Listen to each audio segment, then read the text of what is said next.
এই হ্যালো, কী অবস্থা সবার? আজকে একটা ডেঞ্জারাস মিশন হাতে নিয়েছি।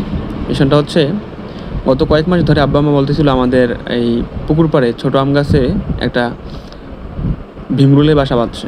তো বাসাটা আসলে অনেক ছোট ছিল তখন, এখন এত বড় হয়ে গেছে যে কেউ দেখলে হয়তো তার গা শিরশির করতে পারে। তো আপনাদেরকে দেখাচ্ছি, আমি আস্তে আস্তে হাঁটতেছিলাম, গাছের কাছাকাছি আসার পর ভয় লাগতেছিল। এই দেখেন, মোটামুটি অনেক বড়, ভিডিওতে হয়তো ভালো দেখা যাচ্ছে না। এর আশেপাশে অনেক গাছগাছালি আছে, নারকেল গাছ, হাবিজাবি গাছ আছে। আর এখানে আমাদের এলাকায় জানি না কি বলে এটাকে বলে সৈন্যলতা বলে আমাদের এলাকায়। তো এখানে একটা ঝোপের মধ্যে আনারস গাছও আছে, আরও আছে আখ গাছ, এটা আখের গোড়া লাগানো হয়েছিল। তারপরে আরও কিছু গাছ আছে যেখানে দেখা যাচ্ছে ভিডিওতে। তো হচ্ছে লেবু গাছ, ঝোপঝাড় হয়ে আছে অনেকদিন ধরে পরিষ্কার টরিষ্কার করা হয় না, বাড়িতেও থাকা হয় না খুব বেশি একটা।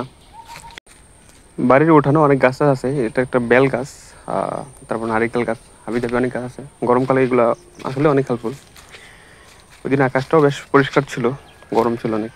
তো আমি প্রথমে হচ্ছে একটা ভাঙ্গা বা ফ্যানের হচ্ছে জাল নিলাম, নেট, তারপর হচ্ছে কিছু কাপড় চোপড় দিলাম। এই কাপড় চোপড় হচ্ছে আবার গুণা দিয়ে, মানে যে জিআই তার দিয়ে হচ্ছে ভালো করে বেঁধে নিয়েছি, যাতে হচ্ছে আগুন লাগলে হচ্ছে এগুলো মানে না ছুটে যায়। ঠিক আছে, মোটামুটি হচ্ছে আমাদের বাধা শেষ। তো রাত হওয়ার পরে হচ্ছে এগুলোতে কেরোসিন দিলাম, মোটামুটি ভালো পরিমাণে কেরোসিন দিলাম। তো আমি আগাচ্ছিলাম, আর এদিকে আমার কাজিন হচ্ছে ভিডিও করতেছিল। এই আগুন দিচ্ছিলাম গাছের মধ্যে, এই যে বাসার মধ্যে মোটামুটি আগুন লেগে গেছে। তখন একটু ভয় লাগতেছিল আমার, আসলে দিয়েছে আমাকে দেখে ফেলে ভেমরুল, তাহলে তো অবস্থা খারাপ। মোটামুটি তখন পড়ে গেছে বাসা, একটু লেগেছিল।